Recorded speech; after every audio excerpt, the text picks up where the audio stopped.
que vengo muy contento, vengo con mi compañero de aventuras, con Joserra, como contaba, que es el conciliario de la CDP de Bilbao, y nos hemos hecho un viaje que ha sido fantástico. Somos como Don Quijote y Sancho Panza, no sabemos quién es quién, ¿verdad? Yo por la panza, dice que fraile sin panza no genera confianza, ¿verdad? Bueno, pues yo intento generar confianza, aunque solamente sea por la panza. Muy bien. Espero que esta tarde, esta ponencia, nos ayude a todos un poco a comprender una realidad. Decía ahora don Alfonso, todo esto de la cultura de la cancelación, de la libertad, es muy importante. Yo venía pensando, digo, claro, ¿cómo puedes hacer entender? Es importante realmente venir una tarde de viernes aquí a las 7 a hablar de hobbits, de elfos, de enanos. ¿No sería más importante hablar de otras cosas? Por ejemplo, pues tenemos un montón de problemas. Tenemos el problema del aborto, el problema de la eutanasia, que son temas que afectan mucho, pero ponerte a hablar aquí de enanos, de elfos, ¿no? Y de hobbits, que como que, en fin, parece un poco de relleno, ¿no? ¿Merece la pena? ¿Es importante o no es importante viajar y venir desde Zaragoza para hablar de eso? Bueno, yo creo que sí. Yo estoy convencido que sí. Y por dos razones, fundamentalmente, o quizá tres. La primera es porque El Señor de los Anillos es la obra literaria cristiana católica más importante del siglo XX. Eso me atrevo a decirlo así, aunque sea amor de fan. Y por desgracia, ahora en septiembre, a los chicos que habéis venido, probablemente no sabéis de qué va El Señor de los Anillos, o no habéis visto la peli. ¿A que no? Yo creo que no, ¿verdad? ¿Habéis visto la peli? Ah, qué bien. ¿Todos? No, algunos no. Casi. Tú sí, yo sé que tú sí, porque dices que sí con mucha fuerza, pero los de alrededor igual no dicen que sí con tanta fuerza, entonces entiendo que no. Sabéis más o menos de qué va, ¿no? Pues ya por desgracia no se sabe muy bien de qué va. Y en septiembre, ahora Amazon va a hacer una serie basada ligeramente en las obras de Tolkien, el autor del Señor de los Anillos, donde todo este proceso de cancelación y de deconstrucción de los grandes relatos que ha sido iniciado desde hace un tiempo y del cual hoy querría hablar, sobre todo por medio de los cuentos, pues se va a notar mucho. Quiero decir que la van a cambiar, van a convertir todo lo que es la mitología del Señor de los Anillos y de Tolkien, pues la van a meter en una ideología, la ideología dominante ahora, que algunos llaman la ideología woke, y van a cambiar pues un montón de aspectos, sobre todo la raíz, con toda seguridad la raíz cristiana de esta obra. Esa es una razón. La segunda razón, porque pienso que es importante también, porque puede ayudar muchísimo a los jóvenes hoy, como puerta de entrada a descubrir cómo su historia, cómo su vida es mucho más grande, es mucho mayor que lo que ellos pueden llegar a pensar, que sus vidas están metidas dentro de una historia mucho mayor, que estamos metidos dentro de un relato mucho mayor, y que ese relato, como decía Hans Christian Andersen decía que la vida de cada persona es un cuento de hadas escrito por la mano de Dios. Y eso es muy interesante, porque si llegásemos a comprender esto, entenderíamos qué poder puede llegar a tener un relato, cómo nos puede ayudar a entender y a superar, también como decía Maika, esta especie de tristeza pospandémica que parece que impregna un poco la sociedad, a los chavales sobre todo, cada vez antes. Y la tercera, porque yo soy fruto, si yo hoy estoy aquí es gracias al Señor de los Anillos. Yo tengo una experiencia personal, que es por donde voy a empezar a contaros, tengo una experiencia personal de cómo yo fui ayudado profundamente por la lectura del Señor de los Anillos. ¿Va bien? ¿Va bien el planteamiento? Sí, pues venga, vamos al ataque. Tú dices que sí, me gusta mucho, te voy a mirar a ti todo el rato porque afirmas con mucha decisión. Bueno, primera parte. Vamos a empezar, ya la pobre he sacado los colores. Bueno, primera parte, mi experiencia personal. Yo estoy aquí porque a mí el Señor de los Anillos me ayudó mucho cuando yo era un chaval. Yo soy el pequeño de 4 hermanos. Mi padre es marino, que hace un marino en Zaragoza. Todo lo que me rodea es un poco raro, ¿vale? Y entonces yo tenía una cosa que, bueno, mi padre pues pasaba mucho tiempo en la mar, claro, pues era piloto de la Marina Mercante y pasaba meses y meses navegando. Y entonces yo siempre soy el pequeño y soy lo que en Aragón llamamos tardano, es decir, que nací con bastante diferencia de edad de mis hermanos más próximos. Y entonces yo tenía un poco echaba de menos como una figura un poco paterna, y entonces siempre yo iba muy pendiente por le buscaban los profes, yo iba a un colegio de curas, iba a los Escolapios, y recuerdo que sobre todo en EGB, ¿sabéis lo que es la EGB? Más o menos, ahí has negado, ya has dicho que no, muy bien. Por primera vez, muy bien, muy bien. La EGB era una especie de final de primaria, ¿no? Y principio de la ESO, más o menos. Una época así preadolescente, si quieres, ¿no? Y en EGB yo tenía una relación muy buena con 2 sacerdotes de mi colegio, que yo los quería mucho y ellos me querían mucho a mí, y yo un poco identificaba, esa figura paterna que os digo que quizá me hacía un poco de falta o que yo echaba de menos, pues les contaba, me preguntaba, me animaban. Yo de pequeño era monaguillo, era muy piadoso, me revestía con el alba, le llevaba las vinajeras, etcétera, ¿no? ¿Qué pasó? Que pasó que en octavo de GB, que es más o menos segundo de la ESO, más o menos, lo que pasa es que en aquella época cambiabas en ese momento cambiabas a bachiller, pasabas a BUP. Pronto hará, el 6 de junio, recuerdo, el primero de estos 2 curas murió, de estos 2 amigos míos, estos 2 curas, se murió de un infarto al corazón. Y aquello me dejó, la verdad, muy tocado, pero bueno, no sé, parecía era más mayor, era ley de vida, y a los 15 días el otro cura, amigo mío, murió también de un accidente de coche yendo a Lourdes en peregrinación. Y eso a mí, en la entrada, la puerta a la adolescencia, que ya sabéis, los que la habéis pasado ya sabéis que es difícil, los que la estáis pasando sabéis que es difícil, y los que la estáis pasando en figura de vuestros hijos o nietos o lo que sea, también sabéis que es difícil, es un tiempo muy difícil la adolescencia. Pues a las puertas de la adolescencia tuve este acontecimiento, y ese acontecimiento me rompió mucho, porque, entre otras cosas, cuando me llamaron por teléfono para avisarme de la muerte del segundo cura, a los 15 días del primero, en mi casa, como había solamente, antes solamente en las casas había un teléfono, ¿vale? Ahora tenemos más teléfonos que personas, pero antiguamente solamente había un teléfono, y yo tenía un teléfono en el pasillo, recuerdo que lo cogí, y me contaron que se había muerto, me eché a llorar, y en mi casa decían, ¿qué ha pasado? ¿Pero qué pasa? ¿Que está llorando Diego y tal? No, que se ha muerto el cura este y tal. Y alguien en mi casa dijo, qué marda, un cura menos.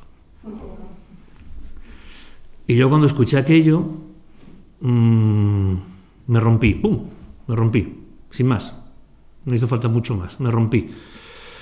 E hice clásica sofisma adolescente que es muy lógico, pero cuanto más lógico es, más falso, ¿eh? Cuanto más lógico es el pensamiento, es más falso. Yo hice un sofisma y me dije, bueno, no solamente no les importa que yo sufra, sino que además se alegran, porque les da igual, se alegran de que se muera un cura. Por tanto, se acabó. Y entonces me rebelé mucho. Tuve una época de una rebeldía muy grande. Yo siempre digo que cogí el manual del perfecto adolescente capullo, con perdón, y lo cumplí del punto número 1 al punto 137. ¿Qué tiene que hacer el perfecto adolescente idiota? ¿Tiene que suspender? Suspender.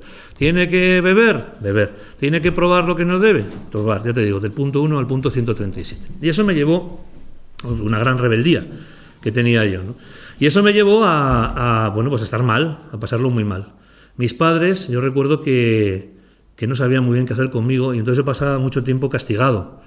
Y ese castigo lo tenía en casa, me encerraban en casa. Y cuando digo me encerraban es bastante literal, porque cuando se iba mi madre cerraba la puerta con llave por fuera. Y no le faltaba razón. O sea, no era un acto de vandalismo el de mi madre, al contrario, era bastante inteligente, porque yo cuando salía era una cosa terrible. Entonces, estaba como encerrado. Y ¿yo qué tenía en casa? Yo en casa no tenía muchas cosas. Como digo, había un teléfono y había una televisión. No había ordenador. Bueno, había unos ordenadores que se llamaban Amstrad, ¿verdad? Y Commodore. Pero eso no se puede llamar ni ordenador. Era como con una cinta de cassette, ¿verdad? No tenía internet, no tenía nada. ¿Yo qué tenía? Yo tenía libros. Yo tenía un montón de libros. Y tenía un montón de libros porque a mí siempre me ha gustado mucho leer. No tengo mucho mérito. También, si me habéis mirado, veréis que me gusta mucho comer. Pues es que no tengo mérito. Tú me pones un plato de jamón y me lo como y dirás, ¡uy, qué bien come usted! Pues muchas gracias. Bueno, me pones un libro, ¡qué bien se lo lee usted! Pues muchas gracias, porque me gusta mucho leer. Entonces, yo tenía un montón de libros. Y entonces, ¿qué hacía? Pues pasaba las horas que pasaba en la habitación, cuando no me dejaban salir, porque cuando salía era un tipo bastante terrible, pasaba las horas muertas leyendo. Yo doy gracias a Dios porque en aquella época no existía esto. Porque yo os digo, si hubiera existido esto, yo hoy no estaría aquí con ustedes, sin ninguna duda. Porque las horas que yo pasé leyendo, me las hubiera pasado viendo aquí, pues lo que fuera, me da igual, por no entrar en detalles, lo que fuera. Hubiera empezado viendo vídeos de TikTok, ¿verdad? De un perrito que le hace así con la pata al gatito, dice que sí también. Y hubiera acabado viendo lo que fuera. Ahora, aquí no estaría, eso está claro, porque ahora los chavales lo tenéis mucho más difícil que nosotros, mucho más. Porque es muy complicado, porque a la hora de elegir, tú sales del cole, estás cansado de todo el día y tienes aquí el móvil y aquí tienes la insoportable levedad del ser, o Cumbres Borrascosas, o los hermanos Karamazov. ¿Qué vas a elegir? Te garantizo, vamos, yo creo que en un 99% de los casos vas a quitar el libro, vas a coger el móvil, ¿verdad? Pero hay una diferencia, que cuando uno se lanza al móvil con mucha ansia, le apetece mucho, pero cuando llevas ya 3 horas viendo lo que sea y ya estás empezando a ver cosas raras, lo apagas, cuando lo apagas estás peor, ¿verdad? Estás peor, generalmente. Y sin embargo un libro lo coges con muy pocas ganas, lees lo que sea, pero cuando lo cierras estás mejor. Es curioso. Eso me pasó a mí. Me pasó porque no tenía opción, vaya. Entonces yo leía y leía. Leía porque me gustaba y leía también, yo lo explico un poco como un cuento, ¿verdad? Parece un cuento, pero es muy real. Yo en aquella habitación yo tenía como una voz, yo siempre lo digo así, como una vocecita. Y esa vocecita era muy pesada. Y entonces siempre decía, oye Diego, ¿te has dado cuenta? Estás ahí solo, no están tus padres, no están tus hermanos, vaya encerrado bajo llave. ¿Te has dado cuenta? Nadie te ve sufrir. Estás sufriendo tontamente. Porque ¿para qué sufres? ¿Para qué sufres? Si no te ve nadie. Si a nadie le importa. ¿Para qué sufres? Y entonces yo me acuerdo que me molestaba y cogía cualquier libro, lo abría y cuando cogía el libro, pues no sé, yo viajaba, vivía aventuras, lo que fuera, y muy bien. Y esa voz se iba. Pero el problema es que cuando yo cerraba el libro, volvía. Era muy insistente. Sufres tontamente. ¿Para qué sufres? Qué tontería. No tenía sentido. Entonces yo tenía que coger otro libro enseguida. Y yo recuerdo que hubo un momento, yo recuerdo que era junio, casi, prácticamente sería junio o mayo, a finales, sería mayo, claro, porque era San Isidro. Yo me acuerdo porque en aquella época echaban los toros en Canal Plus. Fijaos, los toros en Canal Plus, que ahora cualquiera ve los toros, ¿no? Y hacía mucho calor, era un desastre. Yo me acuerdo, un día de estos, la vocecita aquella vino muy pesada, como siempre, cerré el libro que fuera, y vino y me dijo lo mismo, oye, ¿te has dado cuenta, Diego? Estás solo, no, nadie te ve sufrir. Tírate por la azotea. Tírate. Sí, porque si quieres que se enteren, ahí se van a enterar, no te preocupes. Tírate, que se van a enterar. Ahí se van a dar cuenta de lo que sufrías. Que se enteren. Tírate. Entonces se me hizo real. Este pensamiento que a veces, yo por haber hablado con muchos chavales, fíjate, desde hace 10 años que publiqué el primer libro, está en 400 sitios diferentes. En algunos ha repetido, 400 diferentes. He tenido la oportunidad de hablar con muchos chavales. Este pensamiento que dice, anda que si yo no me muriera ahora os ibais a fastidiar, ¿verdad? Estas cosas lógicas de adolescente que cuanto más lógicas son, más falsas. Bueno, pues eso. Pues ese pensamiento se me hizo muy presente. Y yo me acuerdo que tenía en mi casa El Señor de los Anillos, una edición que le había robado yo personalmente a mi primo Óscar, que siempre lo cito, porque yo la había cogido de pequeño y la había leído porque, esa es otra historia, porque soy aragonés, soy muy cabezón, me dijeron que no me lo podía leer y entonces ya a los 9 años me lo leí de pe a pa, pero por cabezón, no tiene, sin más. La tenía ahí y la cogí, El Señor de los Anillos, pero para quitarme esa voz, no porque tuviese una especial llamada, no, me habría quedado sin nada que leer, no sé. Cogí El Señor de los Anillos y la abrí y me puse a leer. Y cuando el señor Bolsón de Bolsón Cerrado anunció que iba a celebrar su 111º cumpleaños, Pero claro, cuando lo cerré a las horas, ¿qué pasó? Pues que ya no estaba aquella voz. No estaba. Y volví a leer y era genial. Y cerraba el libro y no estaba, descansaba. Había una cosa dentro. Tenía una cosa dentro que yo no sabía lo que era. Yo siempre lo comparo como, imagínate que, no sé, que se pega un mes lloviendo y nevando. Aquí igual es difícil imaginarse eso, ¿no? Bueno, no, que estéis al lado de Sierra Nevada, puede ser, ¿no? Que ya lloviendo, y todos los días si te levantas por la mañana y llueve, y por la tarde llueve, y por la noche llueve, y al día siguiente llueve, y ya no se te secan nunca los zapatos, ni la ropa, tal, llueve. Pero un día De repente te levantas pensando que va a llover, oye, un sol fantástico. Y dices, ¡ay, no! ¡Qué bien! Y entonces estás contento porque ha salido el sol. Tu vida sigue siendo igual. Puede ser que sigas divorciado, puede ser que tu padre se haya muerto, puede ser que tengas una enfermedad, lo que sea, pero ha salido el sol. Y eso, ese hecho, te pone más contento, te pone feliz. Pues yo tenía eso. De repente había salido el sol, porque aquel libro decía una cosa que a mí me fascinaba. Me fascinaba. Aquel libro no me echaba la culpa. Contaba la historia de un ser oscuro, maligno, terrible, horroroso, el señor oscuro, Sauron, que había forjado un arma terrible, y con ese arma terrible, que le había dado forma de anillo, era capaz de dominar a cualquiera, a pueblos enteros, a naciones enteras y a cualquier persona. Entonces tú le ponías el anillo, ese anillo era terrible, le ponías el anillo delante al personaje más bueno, por ejemplo, hay un personaje que se llama Gandalf, que es un mago, que es genial, que es enemigo del enemigo, con la barba, fantástico. Pues le pones el anillo delante a Gandalf y dice Gandalf, no, quítalo, quítalo, no me tientes, no me fastidies. O sea, que ese anillo puede con Gandalf. Digo, anda. Tú le ponías ese anillo a otro personaje, otro que se llama, por ejemplo, Boromir. También un hombre muy bueno, toda la vida luchando contra Mordor. En Mordor es donde están los malos, donde está Sauron. Toda la vida luchando contra Mordor, con mucha nobleza, le ponías delante el anillo y estaba a punto de matar a Frodo por conseguirlo. O sea, el anillo era más fuerte que Boromir. El anillo era más fuerte que cualquiera. Y yo decía, a mí me impresionaba porque Tolkien, el autor, nunca juzgaba al que deseaba el anillo. No decía, y entonces el cerdo de Gandalf dijo, quiero el anillo, ¿no? O el asqueroso de Boromir, ¿no? Porque Tolkien no le echaba la culpa a nadie que desease el anillo, sino que le echaba la culpa ¿a quién? Al anillo. Y al señor oscuro que lo había forjado. Y entonces yo me sentía aliviado, sentí que a mí no me echaban la culpa. Y yo pensaba, oye, si esto fuera verdad sería genial. O sea, significaría que hay algo que no soy yo, hay algo fuera de mí que me obliga, en cierto modo, me obliga a pasarlo mal, me obliga a convertirme en malo, me obliga a hacer cosas malas. Digo, sería genial que existiera. ¿Por qué? Porque si fuera verdad, haría lo que dice esta novela. Cogería el anillo, me lo llevo donde me lo tenga que llevar, lo tiro donde lo tenga que tirar y se acabó. Y ya puedo volver a estar bien, puedo volver a estar feliz.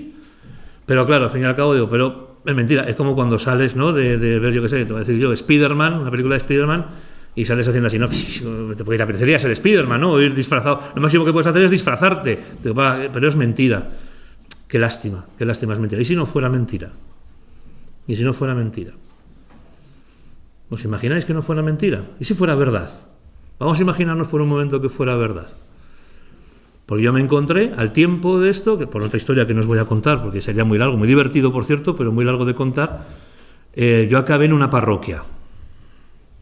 La parroquia y yo era como agua y aceite, pero acabé en una parroquia escuchando a un señor hablar, y ese señor que hablaba hablaba de un tal San Pablo,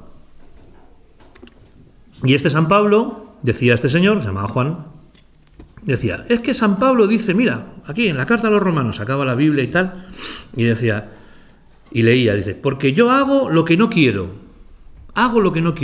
dice, a mí me gustaría hacer el bien, pero no puedo hacer el bien que quiero, sino que hago el mal que aborrezco, dice San Pablo. Dice, ¿y por qué, si yo quiero hacer el bien, no puedo hacer el bien, sino que hago el mal?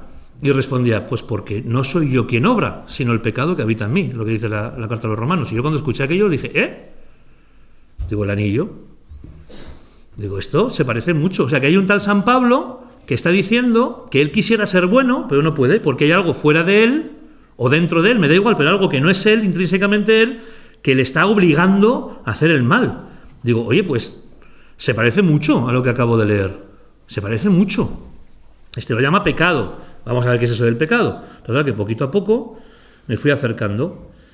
Y eso me abrió una puerta a la esperanza maravillosa. ¿Por qué? Porque yo, por ejemplo, cuando leía otros libros, yo me acuerdo que fui de los primeros. Yo conocía a George R.R. Martin, al autor de Canción de Hielo y Fuego, de Juego de Tronos, suena, cuando no lo conocía nadie, porque era un señor que lo publicó una librería de Barcelona, en las tiradas, y vino a Zaragoza a unas jornadas que se llamaba Terror en el Matadero, imagínate, y estábamos 4 ahí. O sea, y tú leías Juego de Tronos, Y era todo lo contrario. Juego de Tronos decía que el ser humano es malo, malísimo, y como es malo, malísimo, no puede hacer más que maldades, y entonces, pues no, pues es Juego de Tronos, es una antropología. Pero lees El Señor de los Anillos y era otra, no decía que tú eras malo, malísimo, decía que había algo fuera de ti, lo que fuera, en este caso el anillo.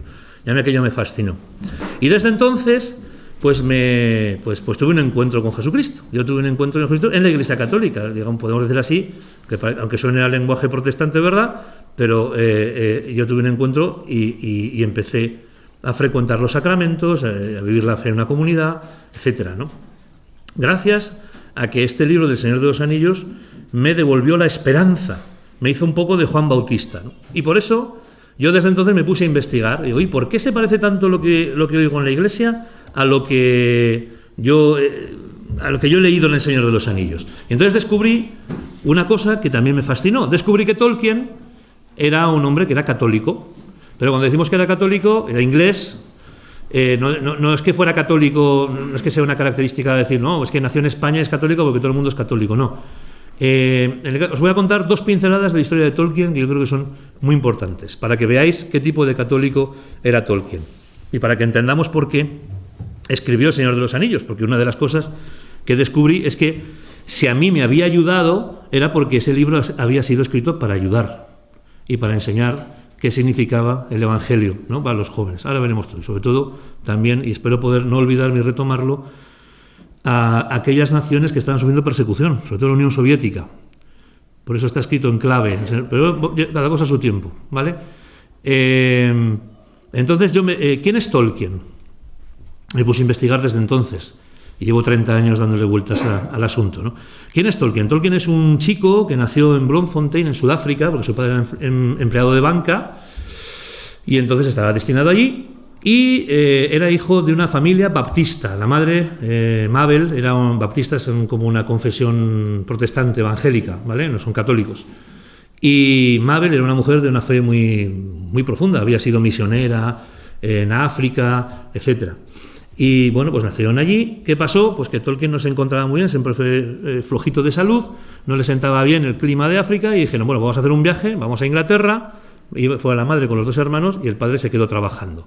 Vemos a la familia, el cambio de aires le sentará bien al niño. Cuando cogieron el barco, fueron a Inglaterra desde Sudáfrica. ¿Qué pasó? Que el padre se murió.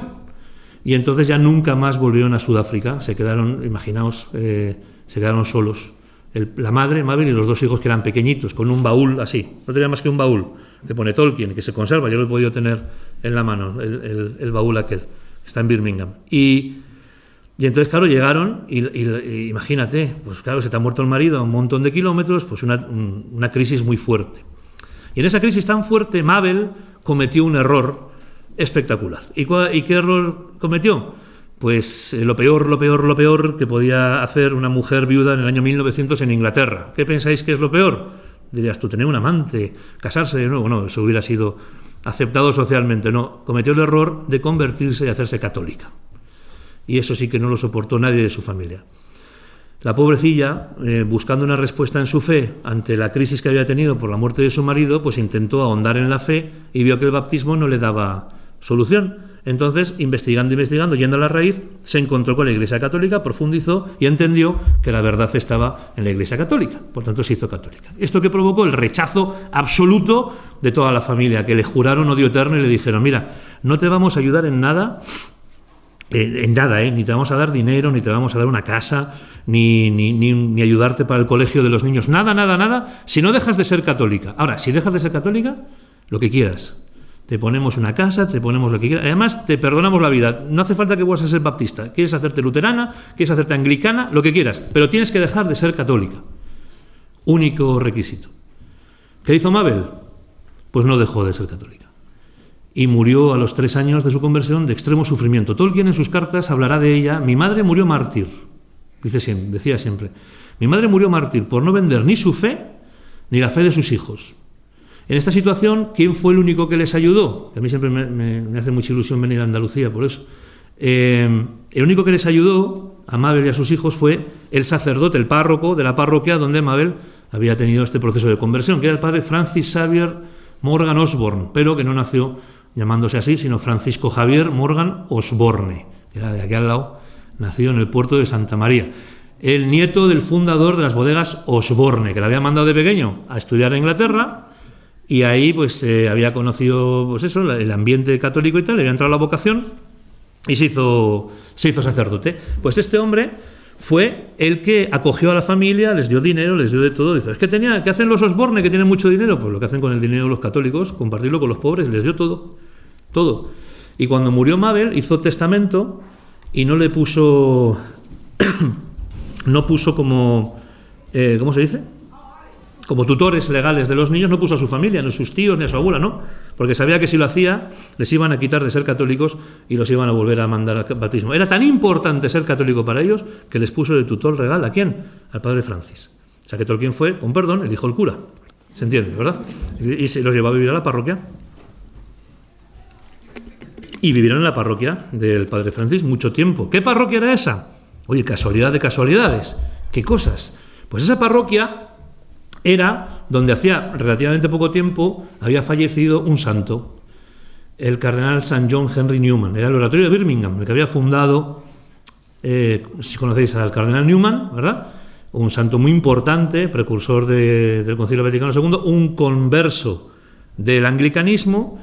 Y entonces, pues la fe que vivió este padre Francis, había sido secretario suyo, le había acompañado a casa del duque de Norfolk cuando le hicieron cardenal, etcétera. Entonces le transmitió la fe a Tolkien. ¿Qué fe le transmitió? Pues una fe muy de Newman. Y esto es muy importante para entender por qué El Señor de los Anillos es como es. Porque Newman, entre otras muchísimas cosas, tenía una característica fundamental, que él entendía, él le daba una importancia fundamental a los cuentos, a los relatos y a toda esta serie de cosas. ¿Por qué? Porque él decía, dice en su autobiografía, el cardenal Newman, que Dios se ha revelado, ¿verdad? Dios se revela ¿cómo se revela Dios? Pues Dios ha elegido un pueblo, el pueblo de Israel, y todo lo que hace con el pueblo de Israel es lo que nosotros leemos en las Escrituras y entendemos que les ha ocurrido en figura a nosotros. Muy bien. Pero decía Newman, oye, y durante estos 5.000 años, los esquimales, por ejemplo, que no han conocido al pueblo de Israel, o los africanos, o los chinos, o lo que sea, ¿Dios les ha olvidado? Podríamos hacernos esa pregunta, ¿no? ¿Se ha olvidado de ellos? ¿O cómo se ha manifestado a ellos? Decía Newman. Sí, se ha manifestado a ellos. Se ha manifestado por medio de una segunda revelación, decía él. ¿Y cuál es esta segunda revelación? Pues bueno, ellos han visto, por ejemplo, ¿qué han visto? Pues han visto que después de la primavera, después del invierno, el invierno todo se muere, después viene la primavera y todo nace de nuevo.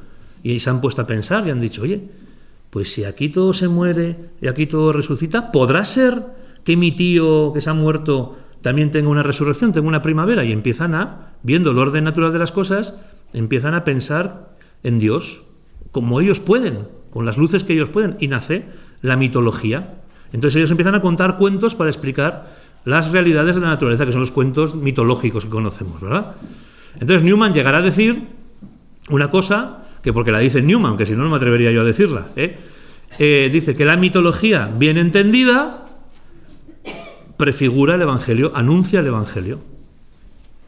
La mitología, todos estos cuentos mitológicos, si bien entendidos, anuncian el Evangelio. Todo esto lo ha mamado Tolkien desde pequeño. Y entonces, para él eso ha sido algo fundamental. Creció Tolkien, fue a la guerra, a la batalla del Somme, sufrió muchísimo, imaginaos, una guerra mundial, pues una cosa terrible. Luego fue como profesor a Oxford. Y siendo profesor en Oxford, conoce a un amigo, se hace amigo de otro profesor, se llama Jack. Y este Jack Tolkien y Jack comparten una afición enorme por la mitología, los cuentos, los relatos, tal. Se hacen muy amigos. La diferencia está en que si Tolkien era un católico convencido, que iba a misa todos los días, de rosario, etcétera, y que consideraba a su madre una mártir, o sea, ser católico en Inglaterra es difícil, imaginaos, pero este era un hombre muy firme. Jack, su amigo, era ateo. Y entonces Tolkien era muy pesado, como le quería mucho, quería que fuera cristiano también, y todo el rato le daba la paliza, y venga, pues ven conmigo, le regalaba un evangelio y tal, el otro no le hacía ni caso. Una noche quedan a cenar, este Jack y este Tolkien. Y, bueno, hablan de lo que siempre hablan, cuentos, mitos, historias, etc. Y llega un momento que Jack le dice a Tolkien, le dice, bueno, vamos a dejar de hablar de esto, ya vale, llevamos 3 horas, no merece la pena porque al fin y al cabo los cuentos son mentiras. Y Tolkien le contestó, no, los cuentos no son mentiras. ¿Tú qué crees? ¿Los cuentos son mentiras o no? ¿De qué te parece? ¿Tú crees que los cuentos son mentiras? A Tolkien dice que no. Yo sé que me estás mirando ahora con cara de póker, se llama, porque crees que son mentiras, pero como he dicho yo que Tolkien dijo que no, no te atreves a decir que no, ¿verdad? Y no sabes muy bien qué decir. Yo te pregunto, vamos a ver, ¿tú crees que los cuentos son mentiras o no? Tolkien dice que no. Yo creo que en el fondo sí que lo creo. O sea, que Caperucita es verdad, Blancanieves es verdad, Rapunzel es verdad o es mentira. Y entonces, vamos a ver. Te voy a contar la historia de Blancanieves, ¿vale? ¿Te suena la historia de un ser malvado, oscuro, terrible, malísimo, que tiene envidia de tu belleza? Y como tiene envidia de tu belleza, te da a comer de un fruto que está envenenado y cuando te lo comes, mueres. ¿Te suena? ¿No has leído nunca eso en el Génesis? Claro. Pero no mueres, ¿verdad? Estás como dormida, porque luego viene un príncipe y ese príncipe maravilloso, que aparece de repente en la historia, está enamorado de ti, va hacia ti, ¿y qué hace? Te besa. Y dice, no, eso es lo que dice Disney, no dice eso el cuento no dice que la besa. El cuento dice que cogió a Blancanieves, la cargó sobre sus hombros, como el buen pastor a la oveja perdida, y cuando la carga sobre sus hombros, Blancanieves expulsa el trocito de manzana y resucita. Y entonces se va a vivir con el príncipe al palacio de su padre que está en los cielos. ¿Te gusta Blancanieves más? ¿Te gusta Blancanieves? Anda, qué bonito es Blancanieves. No está mal, ¿verdad? ¿Los cuentos son verdad? Claro que son verdad. Rapunzel, venga, ¿esa qué? ¿Esa es verdad o mentira, Rapunzel? Blancanieves me has convencido, pero Rapunzel no hay por dónde cogerla, ¿no? Bueno, porque no sabes quién es esa chica que está encerrada en lo más alto de la más alta torre, no sabes quién es. ¿Quién es esa chica que está encerrada en lo más alto de la más alta torre? Está basado muy bien, 10 puntos para Gryffindor. Oh, fantástico. Este chico ya lo que sea, dale un premio. Muy bien. Es la historia de Santa Bárbara, correcto. Está basado en la historia de Santa Bárbara, que tenía un padre pagano. Ella se hizo cristiana, tenía un padre pagano y la encerró en lo más alto de la más alta torre, tapió la puerta por debajo y esta historia aparece en la leyenda dorada de Santiago de la Vorágine y de ahí nace la historia de Rapunzel, de la historia de Santa Bárbara. ¿Quién es esa chica que está encerrada en lo más alto de la más alta torre, simbólicamente? Es tu alma y la mía, que está custodiada por un dragón, un monstruo, lo que tú quieras, ¿no? O sea, nuestra alma es femenina. Si no, no tendría sentido, por ejemplo, los poemas de San Juan de la Cruz, o por decir algo que habla a su amado, ¿verdad? Nuestra alma es femenina. En este sentido, yo siempre digo, yo soy más moderno que los modernos, yo soy más bestia que los podemitas, porque yo digo ya no que cada cual pueda hacer lo que quiera, no, yo digo que todos somos mujeres, ¿no? Y yo que todos somos princesas. ¿Por qué? Porque tenemos alma. Yo siempre digo, voy a hacer una camiseta que ponga, soy una princesa y quiero que me rescate mi príncipe. A ver, yo me la voy a hacer porque yo soy una princesa. Oye, alguna marquesina ponemos eso, nos la queman, ¿eh? Yo soy una princesa y quiero que me rescate mi príncipe, porque es verdad, mi alma es una princesa. Esa alma que está encerrada es una princesa. Y entonces canta, dice el cuento y tal, la escucha el príncipe. Y entonces acude y le dice, Rapunzel, tírame tu pelo. Le tira el pelo y sube por el pelo. ¿Qué es el pelo? ¿Qué significa el pelo en la escritura? Bueno, conocéis la historia de Sansón. Es la fuerza. No es la fuerza. Sansón es fuerte por el pelo. Es la unión con Dios, es la fe. El pelo significa la fe. Eso lo dirá también San Juan de la Cruz. En solo aquel cabello que en mi cuello volar consideraste, miraste en mi cuello en el preso que daste, en uno de mis ojos te llagaste. Lo dirá también el Cantar de los Cantares. Tu pelo es como la púrpura, un rey en él queda prisionero. Entonces, el príncipe sube por tu pelo. Si tú le tiras el pelo al príncipe, estás encerrado, pero si con la fe, el príncipe sube y te rescata. ¿Entendéis? Está todo en esta clave. No sé si meterme con Caperucita. Ya hemos ido con Blancanieves, hemos ido con Rapunzel, ¿y Caperucita es verdad? Pues claro que es verdad. ¿Qué significa Caperucita? Caperucita significa...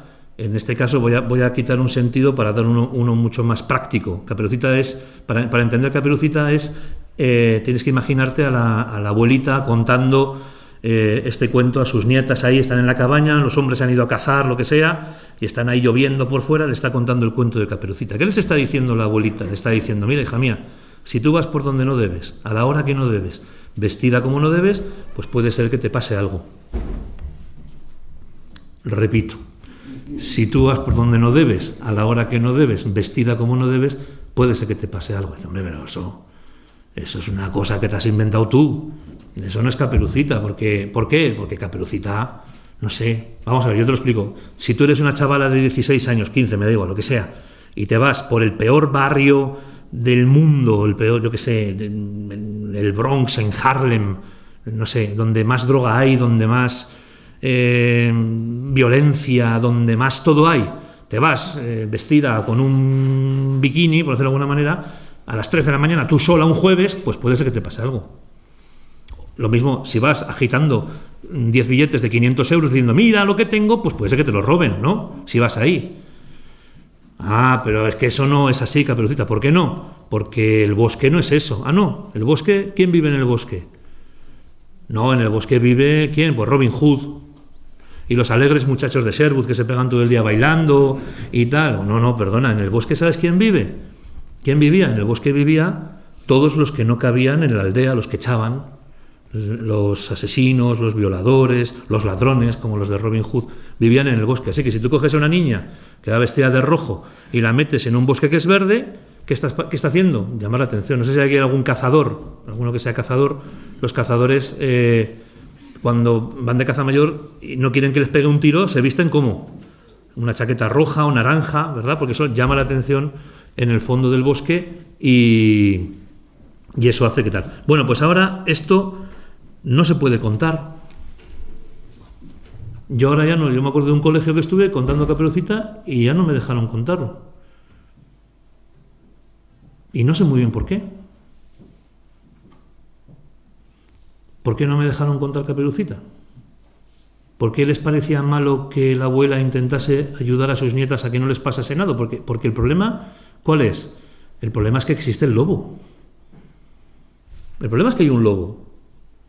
Y la abuela está diciendo, hay lobos. Luego nos sorprendemos y sufrimos mucho cuando vemos desgracias terribles como las que hay de auténticas manadas de mala gente que hacen cosas a las niñas, ¿verdad?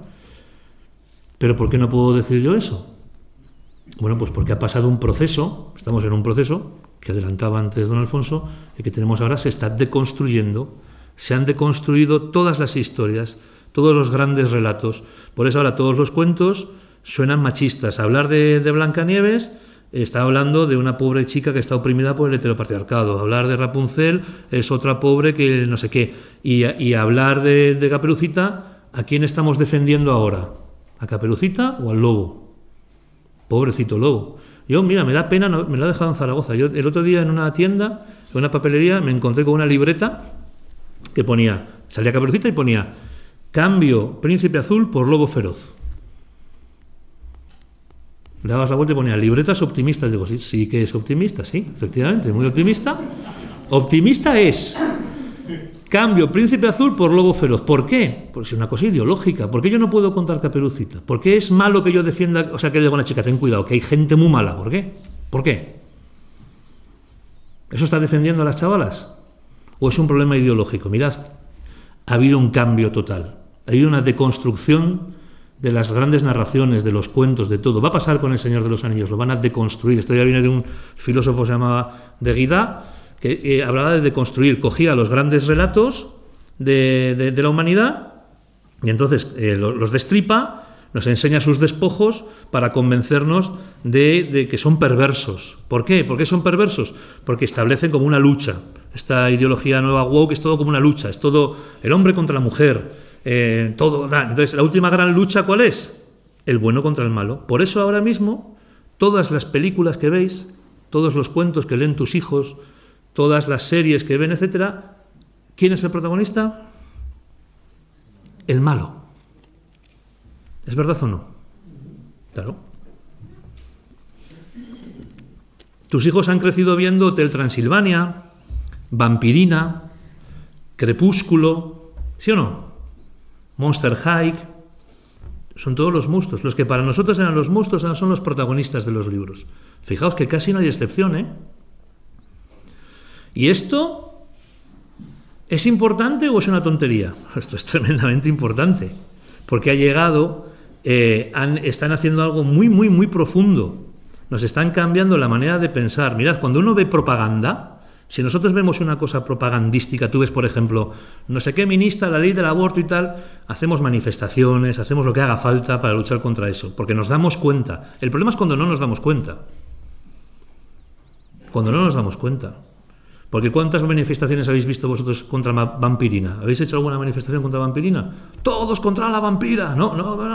Dejad. No. Y pues sí, rascad un poco quién es Vampirina, veréis. ¿Quién ha escrito Vampirina? ¿Qué significa Vampirina? Y veréis que detrás hay una activista LGTBI profundísima que admite en sus entrevistas, las podéis buscar, que no me lo invento, admite en sus entrevistas que mete mensajes pro LGTB explícitos e implícitos en la propia narración. Lo hace ella. Vampirina es como una imagen de lo que antes era lo monstruoso, ¿verdad? Antes lo monstruoso, ahora ya no es monstruoso. Lo que antes era monstruoso, ahora es lo protagonista. Y entonces ella lo admite y tal. Y ahora, por cierto, es la creadora de contenido principal de Netflix. A todas las series infantiles de Netflix la pasan por esta persona. Mirad esto. Hay una propaganda implícita, veréis. Es sorprendente. Yo me acuerdo que una vez dije esto, por ejemplo, los vampiros. Entiendo que igual habéis alguno leído algún libro de estos de vampiros, de Crepúsculo, no sé si conocéis. ¿Habéis visto la película de Crepúsculo? Antes un vampiro, ¿qué era? Pues un vampiro era un monstruo, ¿no? Chupasangre, malvado. ¿Y ahora un vampiro qué es? Pues un vampiro es el novio que todas quisiéramos querer tener, ¿sí o no? O sea, un vampiro guapo, vampiro sexy, un vampiro es elegante. Ahora un vampiro le da la luz del sol y brilla. Ahora ya es maravilloso. Y entonces la chavala tiene el problema, la protagonista, Bella, dice, ¿porque qué hago? ¿Me quedo con el vampiro o con el hombre lobo? Y dice, pues tú sabrás, gilipollas, porque no soy un vampiro y otro es un hombre lobo. Uno te va a chupar la sangre y otro te va a descuartizar. Pero ¿dónde estamos? ¿Dónde estamos? Oye, que yo me acuerdo que dije esto una vez, inaugurando el curso de magisterio en la escuela de Antequera. Conté esto del hombre lobo y el vampiro, estoy sentado, me invitan a comer, un matrimonio muy majo, una señora, y me dice, oye, me ha gustado mucho eso que has dicho del vampiro. Pues muchas gracias. ¿Y por qué le gusta? Dice, ¿por qué tiene usted razón? Me dice, estamos enseñando a nuestras hijas a confiar en vampiros. Esto no tendría mucha importancia si no os dijera quién era esa mujer. Esa mujer era la máxima responsable del gobierno de España para la lucha contra la violencia de género, la delegada de gobierno para la lucha contra la violencia de género en un mundo anterior. Le dijo, estamos enseñando a nuestras hijas a confiar en vampiros. Y es verdad. Vamos relativamente mal, pero os voy a hacer una prueba. Si yo ahora os digo, mirad, voy a hacer un juego con vosotros. Un juego de pistas, para que veáis cómo funciona el lenguaje. El lenguaje es muy parecido a la pintura. Si tú ves una pintura de lejos y ves, por ejemplo, un paisaje maravilloso, un retrato, es muy bonito. Te acercas a la pintura y ves muy bien los brochazos, ¿verdad? Ves como manchas de color. El lenguaje es lo mismo, va por pinceladas. Yo os hago un juego de pistas, por ejemplo. Yo lo he dicho muchas veces, igual ya te lo sabes. Yo te voy a dar las pistas de un personaje que vas a adivinar enseguida, ¿no? No se trata de adivinarlo, se trata de que veas cómo funciona el lenguaje. Entonces yo te doy varias pistas y verás cómo por pinceladas de información tu cerebro va a unirlas y va a terminar determinando quién es, ¿vale? ¿Va bien el juego? Y así descansamos un poco. Venga, pues es un personaje, una persona real, ¿vale? No es un personaje de ficción que siempre es un poco noticia, siempre ha sido un poco noticia, o es un poco noticia, que vivía en un país donde ese país estaba ocupado por una potencia extranjera, ¿vale? Podemos decirlo así. Y entonces esa potencia extranjera, a los que eran de ese país, de esa raza, de esa condición, pues los despreciaban mucho y los trataban muy injustamente. Entonces este personaje, un hombre, una persona, este chico, luchó contra esa injusticia, ¿vale? Y luchar contra esa injusticia le llevó a la cárcel. Y entonces estuvo en la cárcel. Pero después de salir de la cárcel, fue nombrado democráticamente presidente de ese país y cambió el mundo, ¿vale? ¿De quién estamos hablando? ¿De? Pues no, estamos hablando de Hitler, que vivía en Austria, ocupada por los franceses, que lo trataron muy mal, que luchó contra esa injusticia, que lo metieron en la cárcel y cuando salió de la cárcel fue elegido democráticamente presidente. ¿Y por qué si yo estoy hablando de Hitler, tú has entendido Nelson Mandela? Porque te he manipulado. ¿Y qué pasa? ¿Que yo soy muy listo, soy el mentalista y tú eres muy tonto? No, es que es muy fácil manipular. ¿Sabes cómo te he manipulado? Porque he omitido un dato fundamental. ¿Sabes cuál? que el personaje era malo. No te he dicho que era malo. Porque si yo te hubiese dicho todo esto y tal, no sé qué, a la cárcel, tal, y cambió el mundo, pero cambió el mundo a peor, porque era muy malo. Quizá no hubieras dicho Hitler, porque no te sabías la historia, pero a que no hubieras dicho Nelson Mandela. Claro, pues que cuando a un niño no le dices dónde está el bien y dónde está el mal, lo estás manipulando. Los están manipulando a todos, porque no solamente no les están diciendo dónde está el bien y dónde está el mal, sino que están cambiando el mal y lo están poniendo en el lugar del bien. Los están deconstruyendo. Están haciendo que el lobo, el vampiro, la bruja, etcétera, sean para ellos más importantes, más queridos y mejores que el príncipe. Que es verdad que el príncipe es un tonto. Vale, yo con esas mallas, si yo lo entiendo. Si yo comprendo que la versión de Disney del príncipe da un poco de arcadas. Vale, pero si no se trata de eso, se trata de que vale, el príncipe es verdad que es una figura muy mesiánica en los cuentos, vale que luego Disney hizo lo que quiso. Pero no se trata de vamos a tirar al príncipe a la basura para hacernos amigos del vampiro, ¿entendéis? Porque están manipulados. Este es el problema. Esto es como se han metido. Por eso no hay esperanza. Los chicos no tienen esperanza. Porque es que ven series que acaban mal, leen libros que acaban mal, películas que son oscuras. Hay una cosa, fijaos, buscad en internet fango invisible. Qué cosa más rara. Fango invisible. El fango invisible, ¿sabéis lo que es? Algo que ha pasado desde los años 80 a ahora, todas las películas se han oscurecido. Pero se han oscurecido de color, han bajado el color.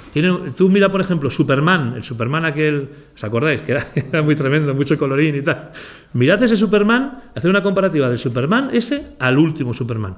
Todas las películas son oscuras, acaban mal, son dramáticas. Dicen que el final triste es el único final creíble, que los finales felices no existen tal. Esto es todo lo contrario de lo que diría Tolkien. Tolkien dice, y con esto vamos a la última parte ya, Tolkien dice que los cuentos de hadas no solamente son verdad, sino que contienen un eco del Evangelio. Los cuentos contienen un eco del Evangelio, un poco como el que os he explicado más o menos de Blancanieves y tal, así rápido, ¿no? Contienen un eco del Evangelio. Y que los cuentos de hadas tienen una misión, dice Tolkien también. La misión más elevada de un cuento, ¿cuál es? El final feliz. ¿Por qué? Porque es lo propio del cristiano. El final feliz. Eso no lo tienen los chinos. No lo tenían los griegos paganos. Las tragedias acababan mal. Acababan en catástrofe, que era cuando los dioses aparecían y castigaban al protagonista porque le había liado parda y tal. A partir del cristianismo, los cuentos y todo acaban bien. Acaban en eucatástrofe, que es lo que dice Tolkien. Aparece Dios no para castigar, sino para salvar. Por eso lo propio del cristiano es el final feliz. El acabar bien. El acabar bien. Cuando nosotros estamos cambiando estos cuentos, aunque os estén diciendo que en el fondo es porque es un problema de machismo y tal, es mentira. No os lo creáis.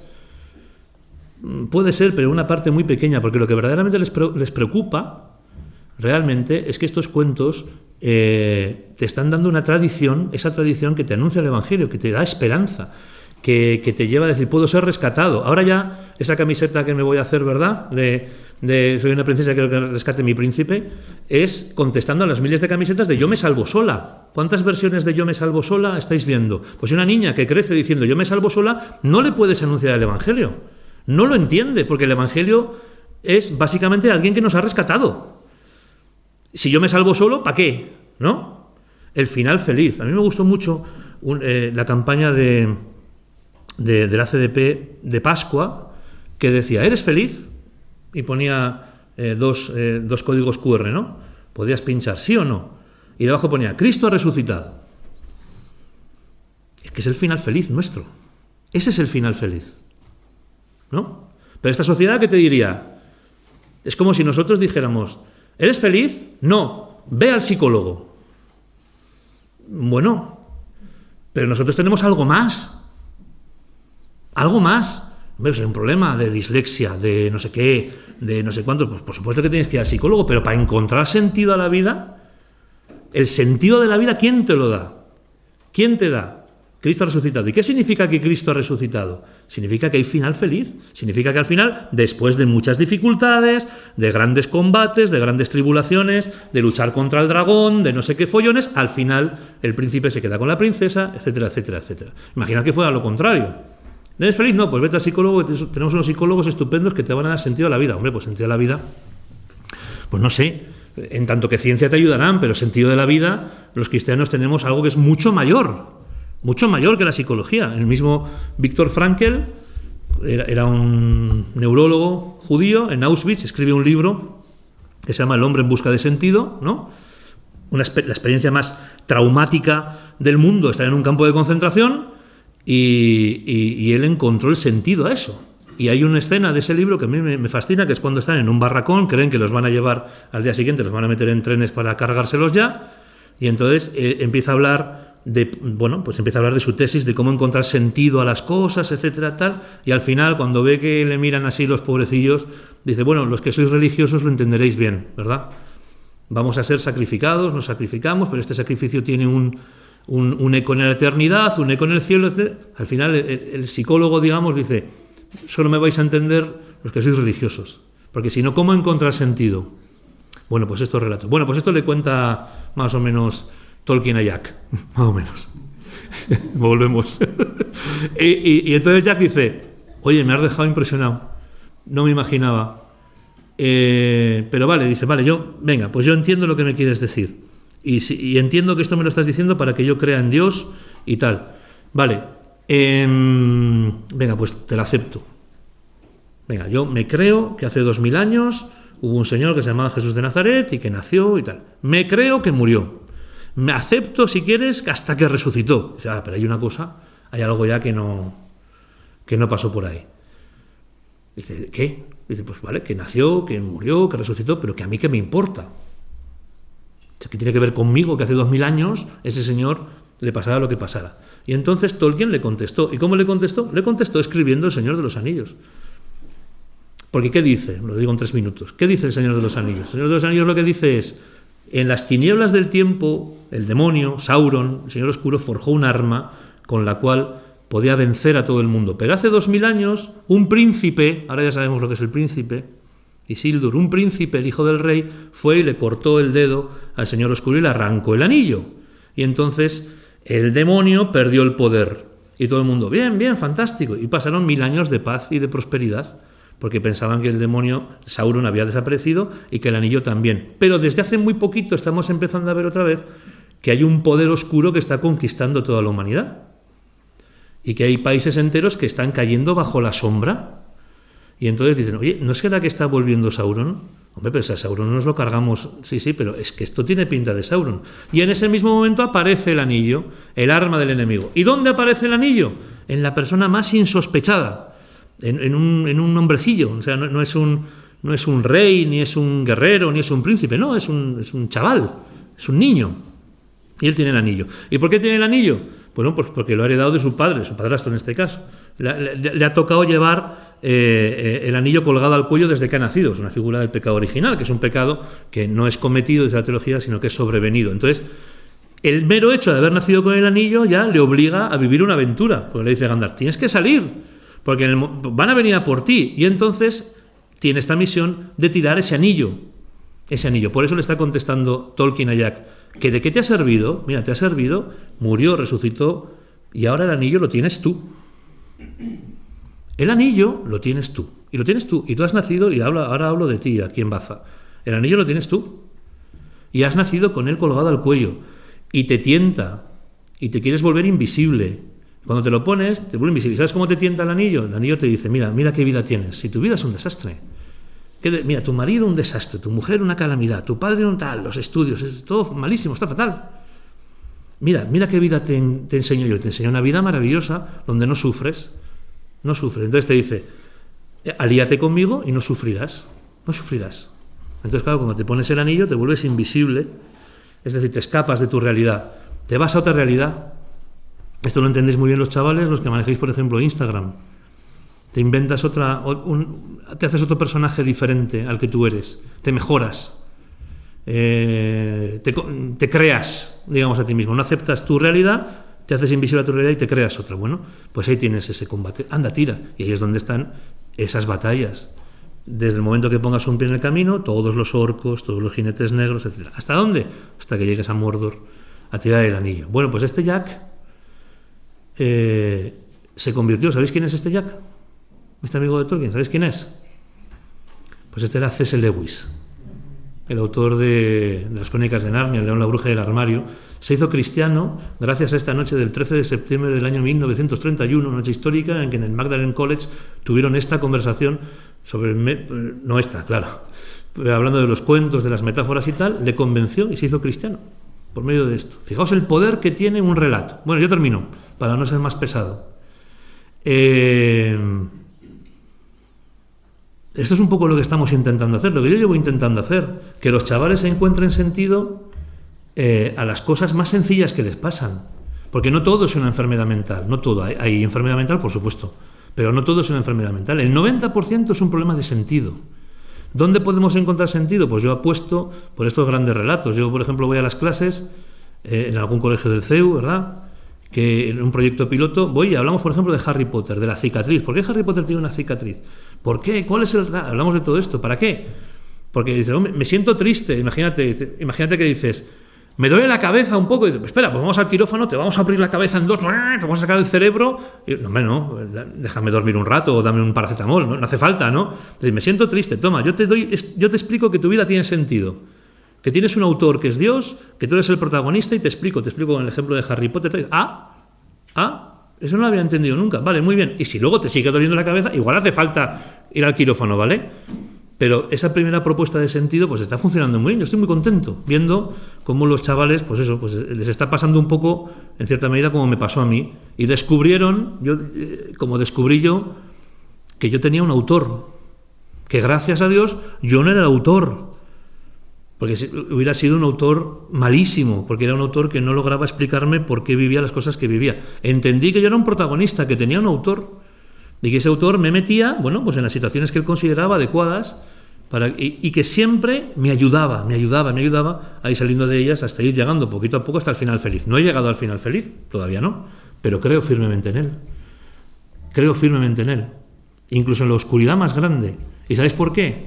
Porque mi autor, que es Jesucristo, que es el Señor, ha pasado por las mismas cosas que he pasado yo. Por ejemplo, han dicho que tengo 9 hijos. Esto termino ya. Bueno, pues tengo 10, pero es que el último murió, José. Y cuando mi hijo José murió, hace 5 años, pues fue imaginaos, fue muy duro.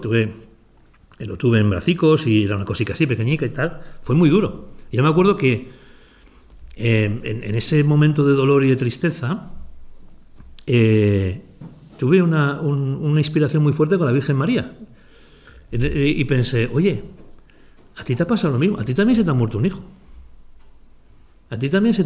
que era inocente. O sea, yo sentí que no era una cosa que a mí mi autor me había mandado para, no, sino que lo que a mí me había mandado ya lo había vivido él primero, y eso me consoló profundamente. Por eso yo confío en mi autor y sé que me va a llevar al final feliz. Suena tópico y a película americana, pero cuando camine por valle oscuro, ¿verdad? Nada temo, porque tú vas conmigo. Bueno, pues esto es un poco lo que intentamos transmitir en la medida de lo que podemos a los chavales. ¿Vale? ¿Va bien? ¿Sí? ¿Os ha gustado? Muy bien, qué alegría. Pues nada, ahora...